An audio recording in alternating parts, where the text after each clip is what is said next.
우리 옛날 속담에 이런 말이 있어요. 소 뒷걸음 치다가 생쥐 잡는다. 그러니까 나는 의도한 게 아닌데 큰일을 하는 경우가 있죠. 생쥐 정도 잡는 게 아니라 나는 조그마한 일을 한 것 같은데 그것이 나라를 살리는 일이 되는 경우가 있어요. 그런 거를 이제 또 조금 멋있는 말로는 나비 효과 그러죠. 나비가 날개짓 한 번 했는데 그 바람이 너무 커져서 저 지구 반대편에서는 태풍이 일어나는 거다. 이걸 이제 나비 효과라 그래요. 저는 신앙이 그런 것 같아요. 우리 신앙생활 중에, 우리 일상생활 중에 만나는 크고 작은 일들이 있어요. 누군가에게는 아무 의미가 없는 일 같은데 그것을 믿음으로 잘 이겨내고 하나님 앞에서 적당하게, 아니 최선을 다해서 신앙생활을 했을 때에 그것이 한 시대를 바꾸는 놀라운 역사가 되는 경우를 보게 됩니다. 저는 오늘 그 이야기를 여러분들과 함께 나누고 하나님께서 이 시대에 쓰시는 그 나비 효과의 첫 날개짓을 하는 그런 교회가 되기를 바랍니다. 예, 저는 먼저요, 첫 번째 이런 생각해 봅니다. 기도의 아이콘, 기도를 생각하면 성경에서 딱 떠오르는 사람이 있어요. 그죠? 사무엘과 그 엄마 한나, 모자지간에 기도하면 한건 하는 분들이에요. 그래서 기도하면 다 이렇게 손 모으고 있는 사무엘의 그림이라든지 그 엄마 한나가 얼마나 기도에 사려했는지를 이야기하게 됩니다. 근데 이 한나와 사무엘의 기도가 그렇게 거창한 목적과 충분한 신학적인 지식을 가지고 시작한 게 아니라는 거예요. 그의 인생에 다가오는 몇 가지의 일상적인 일들 가운데 그는 다른 사람들과 다르게 남다른 선택을 한 거예요. 그것이 시대를 바꾸는 놀라운 역사를 하게 됩니다. 그래서 이 사람 얘기를 조금 우리가 집중해서 제가 좀 풀어가 보고자 합니다. 첫 번째, 한나라고 하는 이 여인에게 일상생활 중에 누구에게든 닥칠 법한 일들이 겹겹이 나타나게 돼요. 한 세 가지인데요, 이 세 가지의 일을 한꺼번에 이 자매에게 하나님께서 주신 이유는 오늘날을 살아가는, 한나 이후에 살아가는 수많은 신앙인들에게 너도 이와 같은 일이 생길 때에 이렇게 반응해라 라고 교훈하시는 것 같아요. 첫 번째는 이 한나에게는 적수가 있었어요. 성경이 적수라 그래요. 한나의 적수, 분인나라고 하는 여자가 있었어요. 그죠? 남편의 또 다른 아내. 그러니까 이 집은 아내가 둘이에요. 근데 이 분인나라고 하는 여인이 한나를 계속 괴롭혀요. 여러분, 우리 그렇죠? 한나 얘기지만 우리 얘기로 한번 봐봐요. 우리가 인생 살아가는 동안에 인간관계가 어려워지는 것만큼 우리 삶을 불행으로 이끌어가는 게 없습니다. 사실은 살아가다 보면 저 인간만 없으면 내가 살 것 같은데, 저 사람만 안 봤으면 내가 정말 무병장수했을 것 같은데 라는 사람이 있어요. 그죠? 어떤 사람이 집요하게 나를 괴롭히고 그냥 다른 사람한테는 모르겠는데 나를 집중적으로 선택을 해서 계속 집요하게 나를 공격하고 비난하고 가짜 뉴스를 만들고 이러면 견딜 수가 없어요. 그죠? 나는 그렇게 하지 않았는데, 나는 그 사람에게 선대해주고 사랑으로 대했는데 그가 계속해서 나를 어렵게 해요. 그럴 때 우리는 어떻게 생각해요? 이럴 때 우리가 가장 쉽게 대응할 수 있는 건요, 상대가 어떤 갑돌이라고 하는 사람이 나를 힘들게 할 때 제일 쉽게 하는 방법은요, 다른 사람에게 찾아가서 이 사람 흉을 보는 거예요. 그죠? 야, 갑돌이가 나를 너무 힘들게 해. 야, 너 일로 와봐. 홍길동이, 길동아, 나 갑돌이가 나를 너무 힘들게 해. 난 좀 힘들게 했어. 나 그런 일 한 적 없고 사실은 갑돌이 걔가 더 문제야. 그러면서 이야기를 만들고 거기서 비난을 하고 서로 욕을 해요. 그럼 이 소문은 또 돌아서 갑돌이한테 또 가요. 그럼 무한 반복이에요. 그러다 보면 서로 싸움이 되고 그 갈등은 점점 깊어져요.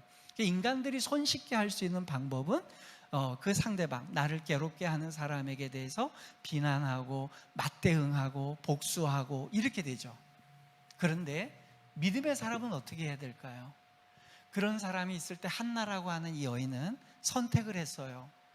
이 사람이 계속 힘들게 하니까 그걸 가지고 누구한테 가서 얘기하는 게 아니라 하나님한테 가기로 했어요. 하나님, 너무 속상해요. 너무 힘들어요. 저는 그 여자한테, 분인나한테 내가 해코지 한 게 하나도 없어요.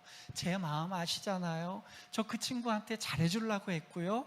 전 가급적이면 말 한마디도 곱게 하려고 그랬는데 그 친구는 저를 계속 힘들게 해요. 주님, 너무 마음이 힘들어요 라고 기도를 해요. 여러분, 이게 단순한 것 같아요. 그냥 전화기 하나 들고 친구한테 욕하고 그 사람 얘기 주절주절 떠들을 수도 있었는데, 한나는 그렇게 하지 않고 하나님의 집에 올라가서 하나님께 일러 바칩니다. 하나님께 고합니다. 그 단순한 선택을 했어요.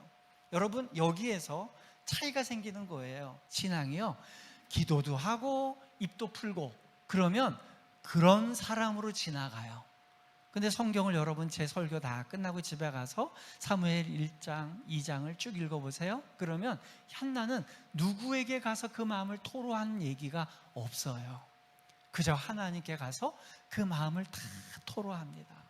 최근에 인간관계의 문제 때문에 너무 힘들고 고단하다, 직장이든 어디든지 또 우리 교회 내에서도 혹여 걸을 수 있어요. 내가 저 권사 저 집사만 없어도 불편한 게 줄어들 텐데 내가 나갈까 쟤를 내보낼까, 그런 분들이 계시다면 마음 접으시고요, 하나님께 가서 일러 바치세요. 하나님께 갈 때는요, 기도를 너무 고상하게 하려고 그러시면 안 돼요. 하나님한테만큼은 내 모든 마음을 다 털어놓는 거예요. 그래서 교회에 오셨을 때 아무도 없을 때, 누가 있는데 떠들면 안 되고요. 하나님 들으라고 하는데 사실은 옆에 집사님 들으라고 기도하는 분들이 있어요. 그러지 마시고 아무도 없는 골방에서 내 있는 그대로의 마음을 다 토해내는 거예요. 내 있는 이 마음을 그대로 털어내요. 그러면 이 한나가요, 기도가 응답이 돼요. 여러분, 이 사무엘상 1장에 나오는 한나는 괴로워서 금방 정말로 우울증이나 아주 자책감에 빠져서요, 생을 끝낼 것 같은 여성으로 보이는데, 당장 사무엘 2장으로 가보면 기뻐서 어쩔 줄을 몰라요. 기도가 응답이 된 거예요. 그 비결이 뭔지를 오늘 찾아가는데, 어쨌든 인간관계에 꼬인 문제가 있을 때 한나는 다른 사람에게 얘기하기보다는 하나님께 찾아가서 그 얘기를 했다는 거죠. 두 번째는요, 여러분, 두 번째는 뭐냐면 가족이에요. 한나에게 있었던 문제는 분인나만의 문제가 아니라, 분인나는 사실 다른 부인이니까 이런 건 일상 중에 없는 일이잖아요. 두 번째 문제가 뭐냐, 남편이에요. 남편 엘가나가 한나를 굉장히 끔찍히 사랑해 줬답니다. 그래서 다른 부인한테 주는 거에 2배나 되는 분깃, 고기나 제사장이 갖고 와야 될 게 있으면 준 거예요. 쉽게 말하면 월급 받아오면 이 사람한테, 분인나한테 100만 원을 줬으면 한나한테는 200만 원을 주는 거예요. 여러분, 이런 남편이면 좀 위로가 될까요? 근데 그렇게 좋은 남편이 있는데 위로를 못 받고요, 해결이 안 돼요. 제가 가만히 입장을 바꿔놓고 생각해 봤어요. 한나 입장이 돼 봤어요. 남편이 2배나 준대요. 근데 이 남편한테 위로를 못 받겠어. 왜? 나를 사랑할 거면 왜 첩질을 해? 원인 제공은 네가 했잖아. 나를 2배 주지 말고 그 여자 안 돌아왔으면 3개가 나한테 왔잖아. 300만 원 나 다 줄 건데 왜 하나 두 번째 세컨드 마누라를 데리고 와가지고 걔한테 3분의 1 띄주고 나한테 3분의 2 주는 거야. 여러분, 가족이 그래요. 여러분, 아까는 외인이잖아요. 사실은 분인나는 외인입니다. 다른 사람, 집 밖에 있는 사람하고 인간관계에 있는 거 참 힘들어요, 우리가.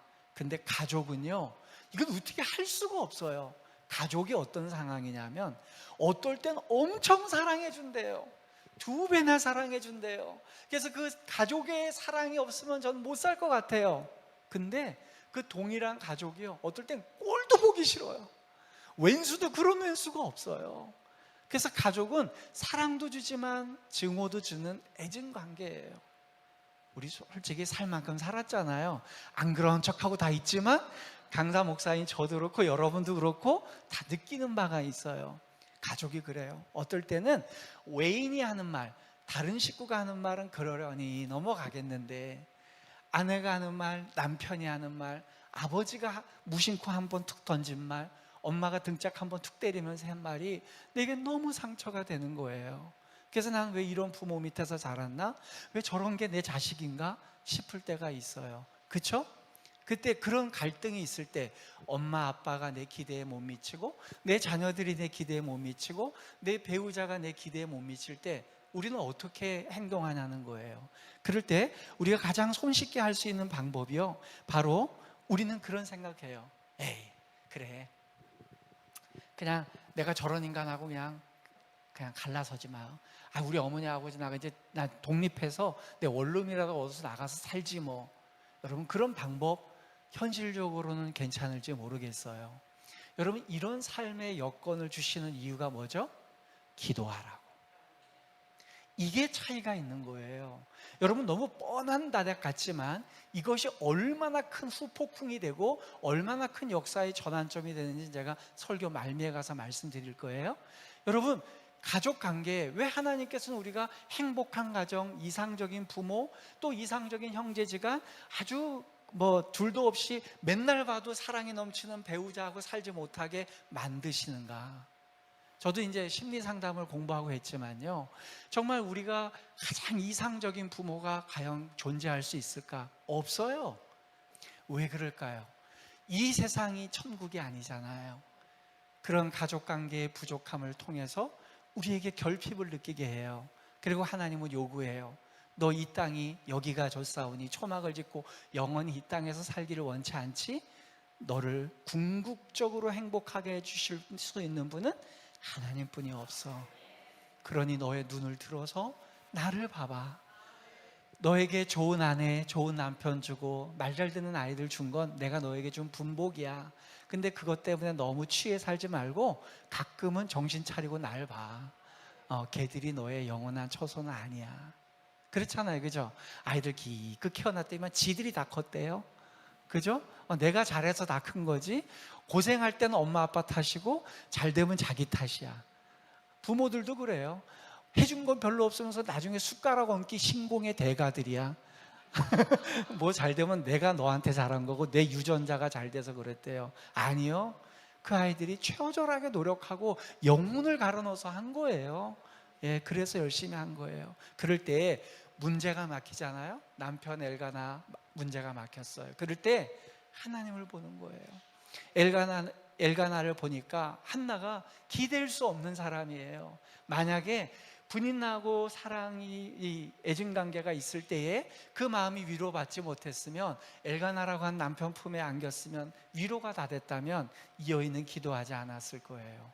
근데 엘가나를 보면서도 답이 없어요. 목회자면서도 부인을 몇 명씩 두는 그런 사람이었어요. 말은 잘해요. 또 그대는 열아들보다 낫지 않냐.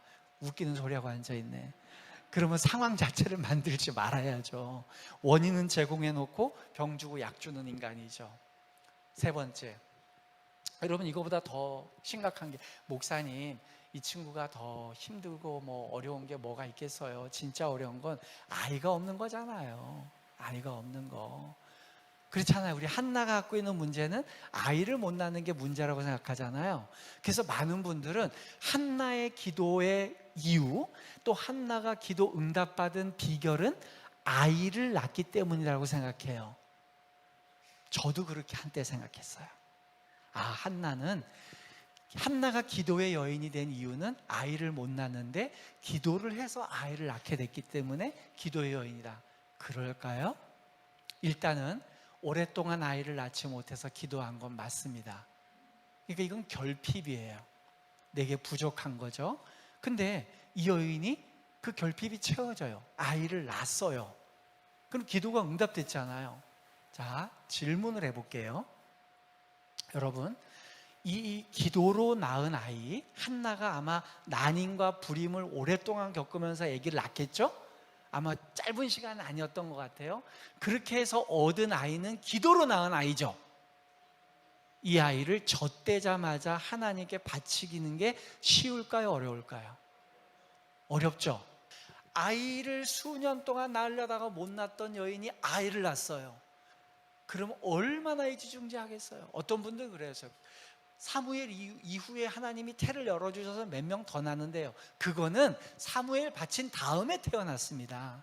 그러니까 하나뿐이 없는 젖먹이 이제 젖대고서 아장아장 걸어다니는데 걔를 하나님께 바쳐요. 그래 바쳐놓고 기뻐 뛰는 거예요. 그러면 이 아이가 기도의 응답이 아니에요. 여러분 이걸 무엇을 적용할 수 있죠? 여러분들이 살아가다 보면 결핍이 있을 수 있어요. 내 인생에 가장 결정적으로 부족하다고 느껴지는 것, 다른 사람한테는 다 평범하게 주어진 건데 나한테 없는 게 있어요. 어떤 분들은 그 남들 다 쉽게 가는 시집장가를 난 못 가고 여전히 40, 50, 60이 됐는데 난 혼자야. 내가 결격 사유가 있는 것도 아니에요. 이유는 딱 하나예요. 열심히 산 것뿐이 없어요. 열심히 직장 생활하다 보니까 이성을 만날 기회 자체가 없었던 거예요. 그래서 친척들을 만나다 보면 언제 시집가 언제 장가가 그런 말들이 부담돼서 명절에도 못 가요. 이게 내게 결핍처럼 느껴져요. 결핍이 아닌데. 또 어떤 사람들은 한나처럼 자녀가 없는 경우가 있어요. 그래서 교회에서도 어떤 나눔을 하고 모임을 하다 보면 자녀 기도 문제 나누면 괜히 머쓱해지고 내가 있어서 분위기 이상해질까 봐 그 자리 못 가는 경우도 있고요. 또 어떤 분들은 어떤 결핍이 있죠? 경제적인 문제가 결핍이 있어요. 그래서 다들 다 아파트에 사는데 나는 평생 아파트에 살아보는 게 내 꿈인 사람도 있어요. 그냥 너무 저렴한 곳에서 살다 보니까 그냥 조금 더 깨끗하고 고급진 데서 한번 살아봤으면 어쩔까나 그런 마음도 들어요. 어떤 사람들은 지식이 모자라서 그냥 내 과거를 숨기는 분이 있어요. 그렇게 결핍이 있어요. 내가 누군가에게 감추고 싶지만 감출 수 없는 나만의 아픈, 시리고 가슴 아픈 게 있어요. 우리 모두 다 있어요. 강사인 저에게도 있어요. 이 결핍이 있어서 요건 꼭 숨기고 싶은 게 있거든요. 요거 채워지면 우리가 해결될 것 같잖아요. 근데 결핍은요, 그 결핍을 통해서 하나님을 알게 되는 거예요.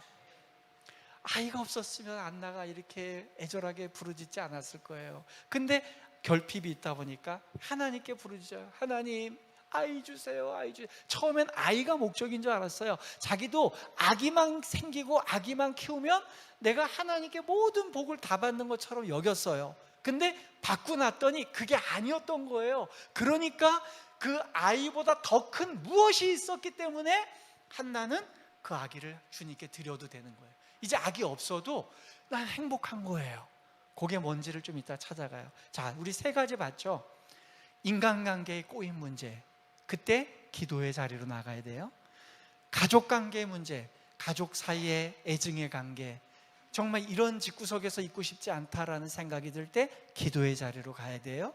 세 번째, 결핍, 돈이 됐건 학력이 됐건 취직, 직업이 됐건 스펙이 됐건 나한테 다른 사람에 비해서 내가 굉장히 취약하다고 느껴지는 거, 그거 있을 때 괜히 열등감에서 막 이렇게 급발진할 필요 없이 기도해야 돼요. 그러면 주님이 그 다음에 일을 했어요. 그러면 이 세 가지가 있어서 기도의 자리에 나갔어요. 그래, 기도하자 라고 나가는데, 그럼 기도의 환경이 어떠냐는 거예요. 그래, 이제 어려운 일이 생겼으니까 내가 인간관계가 어려워, 기도하자. 또 집안 식구끼리 너무 힘들어, 기도하자. 그리고 내가 돈이 없어, 취직이 안 돼, 내가 배운 게 없어, 기도하자. 좋았어요. 기도하러 가려는데 분위기가 어때냐는 거예요.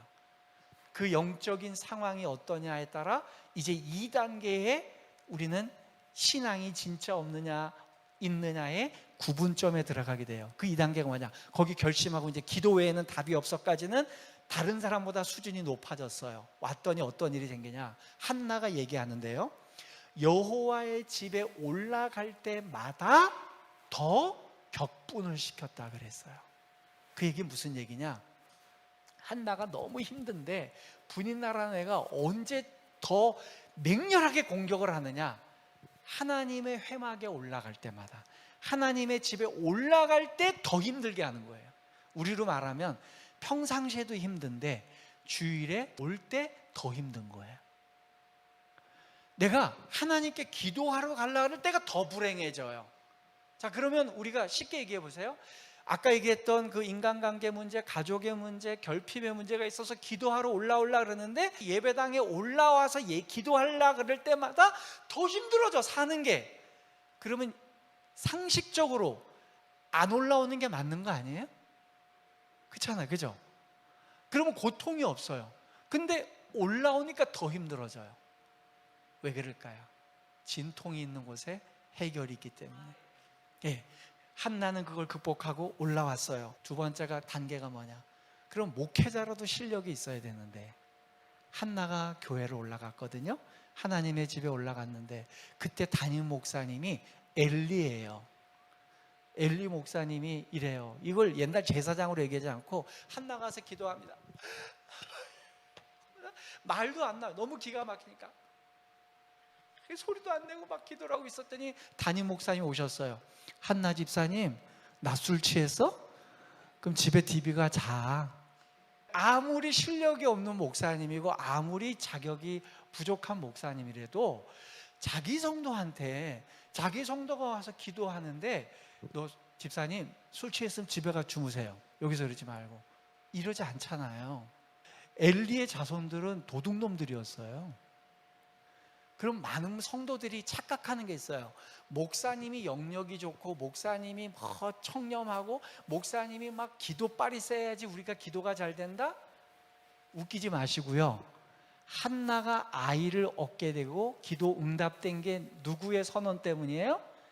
엘리가 기도를 막 하고 있었는데 자기 술 취했다고, 한나 집사님 술 취했으면 집에 가서 주무세요 그랬더니 아니 그게 아니고요, 제가 여차여차해서 마음이 힘들어서 그랬더니 엘리가 하나님의 뜻을 받아서 얘기한 게 아니고요, 귀찮은 거예요. 알았어, 너 기도 응답됐으니까 집에 가, 여기 지금 자꾸 정신 사납게 하지 말고, 자, 속 시끄럽다 집에 가, 이랬어요. 근데 한나는 그걸 받아들였어요. 하나님의 음성이야. 제사장께서, 담임 목사님께서 나한테 응답해 주셨으니까 나이들 이렇게 될 거야 라고 갔거든요. 그랬더니 그게 이루어졌어요. 여러분들의 가정이 살고 여러분들의 생계가 살고 여러분들의 진로가 열리고 여러분들이 건강이 나아지길 원하십니까? 목사님이 40일 금식하고 내려오면 그때 기도빨이 세지는 게 아니고요, 여러분들이 목사님의 말씀을 하나님의 말씀으로 받는 순간 이루어지는 거예요. 목사의 능력에 달려있는 게 아니에요. 기도는 받는 사람의 마음에 달려있어요. 그럼 예수님도 그러셨어요. 예수님이 오셨을 때 예수 그리스도 내 믿음으로 널 낫게 하노라 그랬습니까? 내 믿음대로 될지어다. 예수님인데 예수님의 믿음으로 낫는 게 아니라 너의 믿음대로 될지어다. 예, 아멘. 그래서 목사님도 보니까 엘리 제사장이라는 하나님의 집에 올라갈 때마다 힘든데 기껏 올라가서 목사님을 만났더니 목사님도 술 취했으면 집에 가 자라 그러고 그냥 뭐 귀찮아서 집에 가라 그러는데 주님이 그걸 통해 이루시더라고요. 예, 나아요. 그거는 믿음은 내 거예요. 세 번째, 그러면 여호와의 집에 가면 여호와의 집에 주님이 계셔야지 만날 거 아니에요. 맞죠? 예를 들어 송주영 목사님 집에 가려면 송 목사님이 계셔야 제가 만날 거 아닙니까? 근데 한나 시절 때에 여호와의 집에는 여호와가 안 계셨어요. 그렇죠? 여러분 성경을 잘 아시는 분들은 사무엘상 3장 1절에 가보시면 나오는데 그 당시에 여호와의 이상이 흔히 보이지 않더라. 여호와의 말씀이 나타나지 않던 시대예요. 그래서 여호와께서 여호와의 집이라고는 있긴 있는데 회막이라고 유명무실해요. 거기 하나님이 안 계세요. 사무엘상 3장 1절을 제가 읽어드릴게요. 아히사무엘이 엘리 앞에서 여호와를 섬길 때에는 여호와의 말씀이 희귀하여 이상이 흔히 보이지 않았더라. 이와 같이요, 하나님의 집에 갔는데 하나님이 말씀도 안 하시고 안 계세요. 그러면 갈 필요 없죠. 예를 들어 제가 서울서 살다가 내려왔어요. 양주에서 살다가 경기도에 있다가 내려오면서 대구에 볼 일이 있었어요. 왔다가 송 목사님 잠깐 계세요? 제가 잠깐 대구에 왔고 북구에 왔는데 침산동에 왔는데 목사님 계시면 얼굴 좀 뵐라 그랬더니 목사님, 아유 목사님 어떻게 해요? 내가 부산에 급한 일이 있어서 지금 부산에 있어요. 그러면 제가 송 목사님 댁에 가면 돼요? 안 돼요? 안 되죠. 그러니까 한나도 여호와의 집에 올라가려 했더니 여호와의 집에 안 계신대요. 그럼 올라가야 돼요? 안 올라가야 돼요? 안 올라가는 게 맞잖아요. 그런데 한 번 더 생각해 봅시다. 그런데 송 목사님 집에 가는 사람은 누굴까요? 꼭 만나야 될 사람. 내가 송 목사님을 만나러 왔는데, 목사님 어디 가세요? 아, 나 부산 갔는데 김 목사님 미안해, 다음에 와. 아, 그래? 그럼 다음에 올게요. 이 사람은 오늘 만나도 되고 안 만나는 사람은 안 만나고 가죠. 근데 이 송 목사님을 꼭 만나야 되는 사람은 어때요? 그래요? 목사님, 그러면 부산 갔다 오실 때까지 내가 대구에서 기다릴게. 아니요, 저 오늘 밤에 못 가고요, 내일 예, 제가 여관 잡아서 여기서 살다가 하룻밤 자고 목사님 오시면 내가 꼭 보고 가야 돼요. 그 사람은 만날 가능성이 있어요, 없어요? 있죠. 요 차이예요. 요즘에 코로나 시대 이후에 교회들이 어떤 일이 생겼냐면, 교인들 사이에 코로나 이전에는 전 세계 모든 교인들 중에 대다수가 주일이나 정기적으로 교회 안 가면 큰일 나는 줄 알았어요. 결국 천벌받는 줄 알았거든요. 근데 강제로 회집을 안 하다 보니까 어떤 일이 생겨요? 아무 일도 없네? 천벌 안 받네? 교회 간다고 달라질 게 별로 없네? 어차피 교회 가도 기도가 안 되고 교회 안 가도 어차피 기도 안 되고 갈 필요가 없네? 이게 이 시대를 휘어잡고 있는 가치예요. 그래서 저는 주님께서 코로나라고 하는 상황을 통해서 한번 키즈를 하셨다고 봅니다. 미랄과 쭉정이를 한번 갈라내 봤다고 봐요. 어떤 사람? 한나 같은 여인이 남는 거예요. 주님, 맞아요, 빈집이고요, 아무도 회집을 안 해도요, 저는 그 방역지침을 지키서라도 일주일에 한 번씩은 와서 교회에 와서 기도해야 되고 예배를 드려야 되겠어요. 전 그렇지 못하면 못 살 것 같아요. 저는 아무리 매주일 가도 주님을 못 만났다고, 십수년을 가도 못 만났다고 해도 저는 교회에 또 갑니다. 언제까지요? 주님 만날 때까지. 그 사람은 만납니다. 하나님은요, 진짜 마지막까지 덤벼들고 붙잡는 사람을 잡으시는 거예요.